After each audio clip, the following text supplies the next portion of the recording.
ফের মালদহে শুটআউট। গুলিবিদ্ধ আমির শেখ নামে এক টোটো চালক, বাড়ি কালিয়াচক থানা এলাকার পীরপাড়ায়। পরিবার সূত্রে খবর, আম নিয়ে বাড়ি ফিরছিলেন আমির। সেই সময় রাস্তার মাঝে দুই গোষ্ঠীর মধ্যে চলছিল সংঘর্ষ। ঘটনার সময় ওই রাস্তা দিয়েই ফিরছিলেন টোটো চালক। দুই গোষ্ঠীর বেপরোয়া গুলির লড়াইয়ের জেরে গুলিবিদ্ধ হন এক টোটো চালক। আচমকাই একটি গুলি এসে লাগে আমিরের বুকে।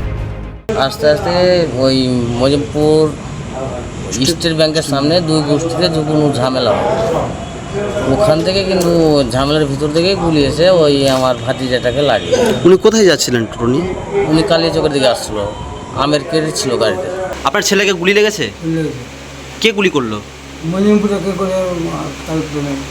মুজমপুরে করেছে। কটা গুলি লেগেছে আপনার ছেলেকে? একটা। কোথায় লেগেছে গুলিটা? অভিযোগ করছেন থানায়? এরপর কোনো রকমে বাড়িতে ফোন করে গোটা ঘটনার কথা জানায় আমির। তড়িঘড়ি তাকে স্থানীয় সেলামপুর গ্রামীণ হাসপাতালে নিয়ে যায় পরিবারের সদস্যরা, কিন্তু আশঙ্কাজনক অবস্থা থাকার জেরে মালদা মেডিকেলে স্থানান্তরিত করা হয়। এই ঘটনার সঙ্গে যুক্ত দোষীদের চরম শাস্তির দাবি জানিয়েছেন আমির শেখের পরিবার।